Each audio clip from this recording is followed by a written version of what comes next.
Hey YouTube, what's up? I'm going to make this quick video on my review of the 2018 Mustang GT Premium Convertible. I'm coming to you from Hell, Michigan, which is where we live. Hell is actually beautiful, very beautiful. We live in a 38,000 acre state park, very few houses. Anyways, my wife is an executive at Ford Motor Company. She gets 2 cars a year. I get a car a year. I've basically been in the executive car program now for several years, thanks to my beautiful wife. And I just want to give you some thoughts on the 2018 Mustang GT Convertible. Plenty has been said about the coupes. Not much said on YouTube about the convertible. As you can see, I opted for the race red with the showstopper red interior, 401A package, active exhaust, and the 20-inch wheel package. The 20-inch wheels, I think, fill up the wheel wells a little bit better. Obviously, you can see by the snow, we live in Michigan. The all-season Goodyears do a great job, both dry, wet, and snow for this car. This is really a good car in the winter, especially if you cut your teeth driving on a rear-wheel drive car like I did. A couple of things which are interesting that were not mentioned prior that I can show that are differences is I don't see anyone talking about the fact that these cars do not come with a spare tire. Sort of surprised me when I got my first S550 in 2016, but they have a basically built-in air inflator or air pump in the trunk. You can opt for a small donut as an option, but basically if you blow up a tire from a chuck hole or something like that, or get a cut on a sidewall, you are calling roadside assistance for a tow, because there is no spare tire, and you can't do anything obviously with the pump if you've cut the sidewall. So no one has mentioned that yet. Also, in regards to the performance pack, the PP1s that are out and the PP2s that are coming, they have the great Michelin tires on them, but no one has mentioned the cost of those tires when it comes time to replace. They're not cheap. So shout out to my boy Eco Beast and also Ducati Mustang, who've gotten these cars as well, and I follow them. Interesting enough, on the convertible, it does come with a front power brace that you can see. It's not an option. I don't know if it comes on a standard GT or not. But this is a premium package, so I don't really know. I have a feeling that it may be here on this vehicle, or on the GTs, period, convertibles, to help with the rigidity of the body, seeing as though there's no hard top. So that is something that I've noticed right off the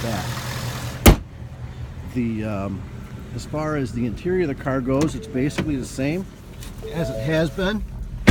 I do have obviously the new adaptable dash, which is awesome. I will tell you the new Sync 3 system is far and away miles ahead of the previous one from 2017, and I've had the Sync system since they first came out in 2011 on my 2011 Edge Sport. So these things have really evolved quite a bit. A couple other things that I want to make mention of. The steering wheel controls, people have said last year the radio controls were here, now they're over here. It takes a little bit of getting used to. Other than that, you can access pretty much anything on the dashboard or dash screen, your settings, through this group or cluster of controls here. Nice thing I noticed about this setup is that on top, if you're playing the radio or some music, it'll say the song title up top there. Also, if you're using navigation right in this area here between the red line and your gauges, will give you the next turn issue, or so many miles until you have to turn. That is something obviously that wasn't on the 17s. I thought I had ordered the shaker audio, but I didn't. We just go online way before the general public and order our vehicles. I thought I checked that box off, but I did not. Also, I don't recall if I had an option for the rear spoiler or rear spoiler delete with this car. I do not recall. Again, we just basically go into a Ford portal and start clicking buttons what we want on our car. We can order anything that Ford offers, and a lot of people have asked me, why don't you get a GT 350? Well, unless you've ever driven a convertible, or if you have ever driven a convertible, you know why I don't get a GT 350. There's just something about dropping this top in the summertime, and it's sort of like riding a bike, man. Just no tunes, just dropping the top and just enjoying basically the environment, the sun, the wind, everything else is absolutely beautiful. Inside wise, everything is pretty much the same. I will tell you that the headrests are much more soft, more comfortable than the 17 was. The gears, the new gear, the transmission, I should say, and the new clutch in the stick, and I always get a stick in this car. It is noticeably different. It's a little bit more notchy than the 17 was. The throws seem a little bit longer, but since I got this car last week, I've got 1,100 miles on it. I've spent a lot of time obviously looking through the windshield and driving it, both city and highway, and it's getting more and more comfortable. You do realize a noticeable difference with the, I don't know the proper terminology, but the dual clutch or dual plate clutch now. Especially when you're running the car into high RPMs and you're releasing the clutch, you can feel it grab before the clutch pedal is completely released, which is something that is noticeably different. I'll put the top down here. Everything remains the same as far as the top and its operation, but I wanted to give everyone a couple of shots of what this interior looks like on race red, which I really think looks fantastic. Again, as I mentioned, I did not have an opportunity to see the showstopper red interior, period, prior to ordering this vehicle. So again, we just I ordered it online, essentially, like I said, sight unseen. My hope was that this interior would either look really, really sharp with this car, or it was going to look like a piece of shit.